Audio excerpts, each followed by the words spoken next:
In chapter 4, we are going to look at, so far we looked at a lot of applications of differentiation, but chapter 4 deals with 3 applications.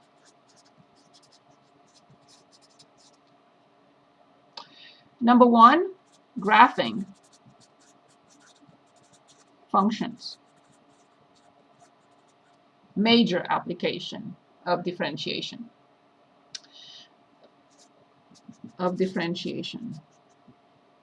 Second one, related rates. I'm sorry, max min. I was talking to Melissa about related rates, that's why. Okay, max min. Basically, I'm going to delete this. Optimization. So graphing functions, optimization, and the last one, Newton's method.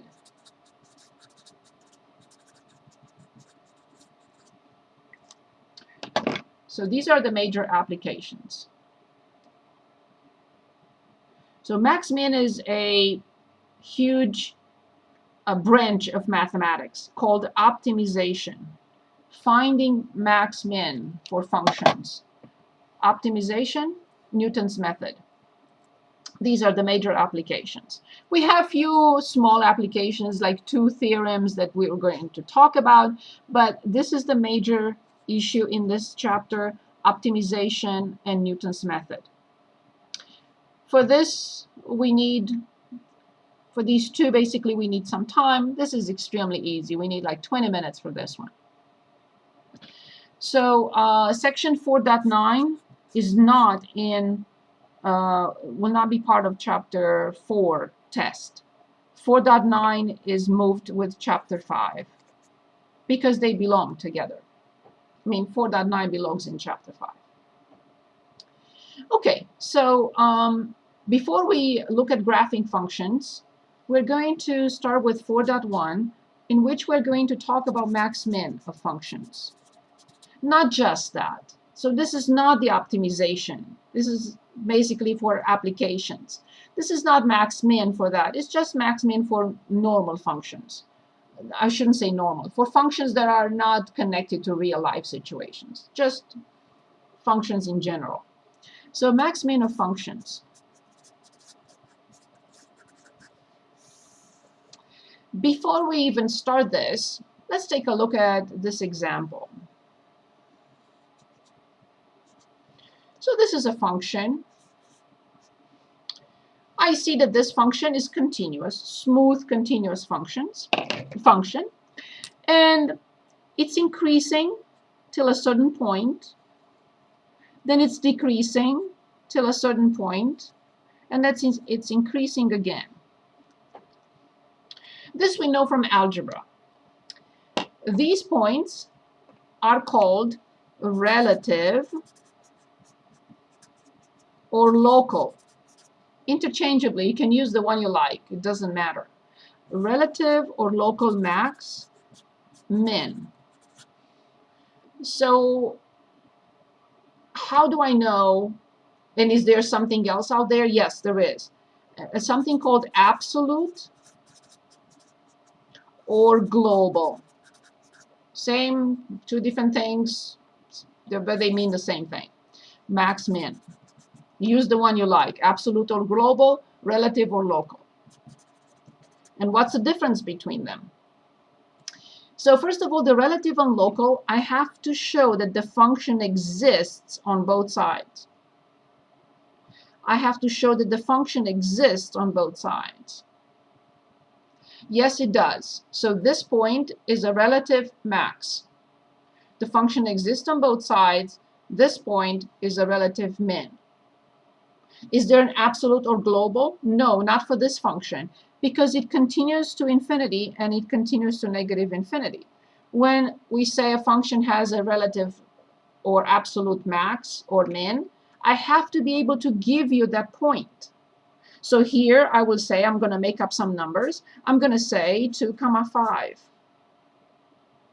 I don't know. Here I'm going to say 0, 13 or 9. Doesn't matter. So this is at 0, the height is 9. This is at 2, the height is 5. if the function goes on forever, there is no absolute or global. Now, here's another example. This function goes on forever here, but obviously this is a relative and also an absolute max, because this function it exists on both sides. It is the highest value on this interval. It has the highest peak or the highest y value, and it goes on forever to negative infinity. It doesn't have a relative or absolute min, but it has a relative and absolute max. Okay, now one more thing.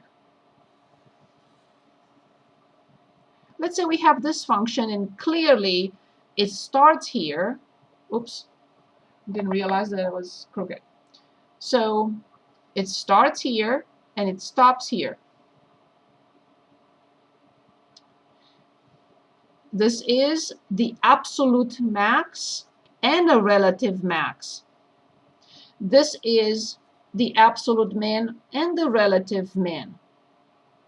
I'm going to change the function and continue it up here. So what type of point is this? Well, remember, the relative max min clearly states the function has to exist on both sides. So no relative max or min at the end point of the interval. This can never be a relative or local max or min. No, because the function does not exist on one side. So at the end point of an interval, if this is an important point, it can never be a relative or local. It turns out that this is a global max. The way I graph the function, this is the absolute maximum value of the function. This is the absolute minimum of the function and the relative minimum. And this is just a relative maximum. What is this? Nothing. It cannot be a relative because the function does not exist on this side. It cannot be absolute minimum because there is a smaller one. It cannot be an absolute maximum because there is a larger one. So, sorry, just 1 second, making sure that everybody's muted. So, this is a global max, absolute min, also relative or local min, but this is now only relative or local max, and this is nothing. Okay.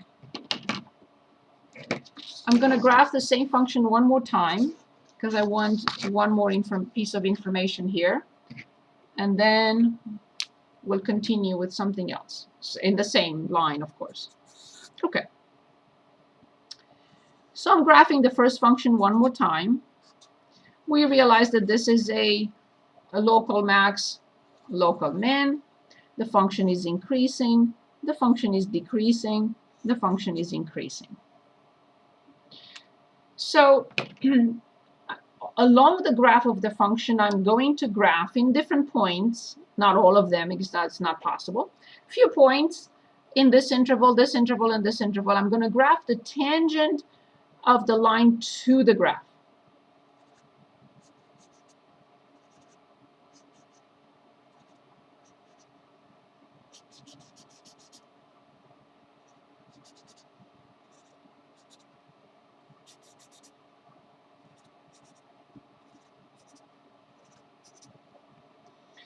Okay, I noticed something, that these slopes, the slopes of the tangent lines to the graph when the function is increasing, what type of slopes are they?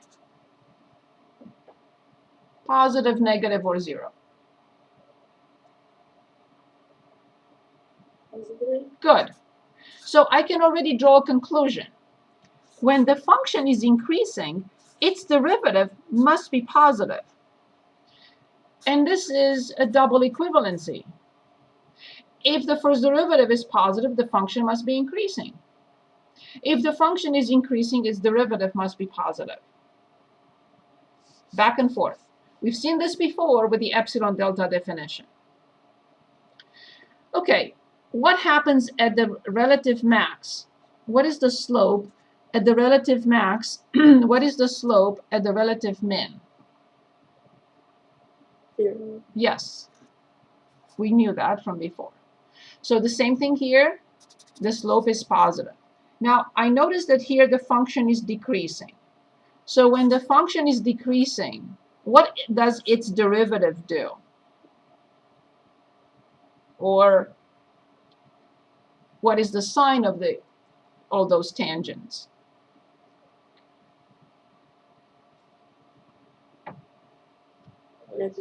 Yes. So please remember this.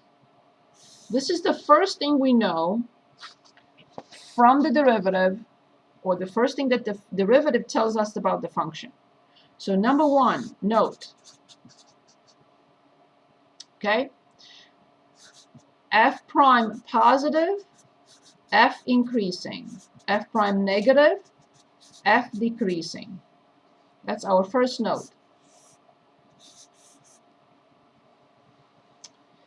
Okay, the next step here is something called critical number. What is a critical number? Some books call it critical point. That's fine too. Critical number. What is a critical number? First of all, critical numbers come from two sources.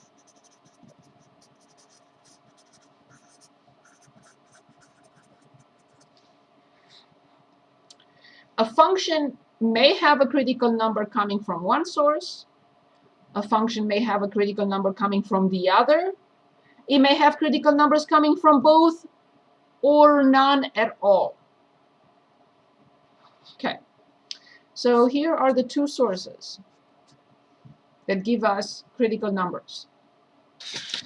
First one, when f prime of x is 0 and I find solutions, those solutions are the critical numbers.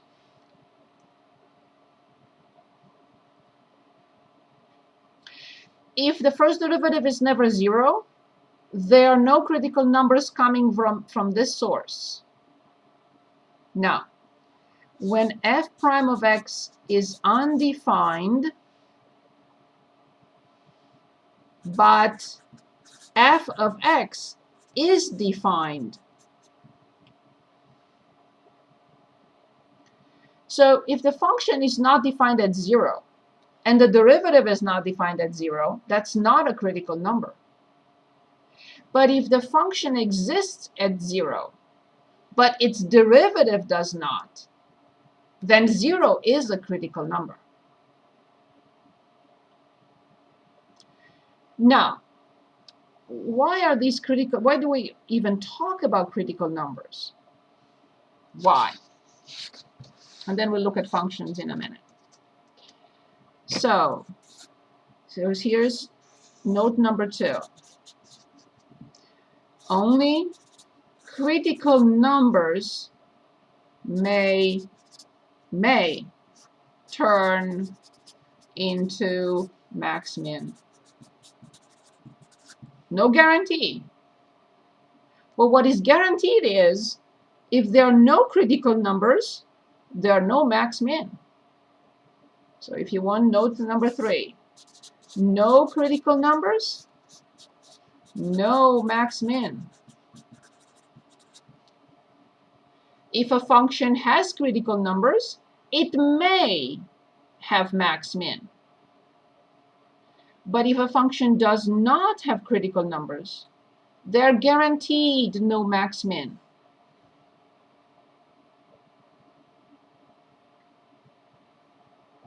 Any questions so far before we look at a problem in chapter 4? I'm just opening my it's page 287. Actually, I want to look at some graphs. I have WebAssign brought up. Let me share my screen.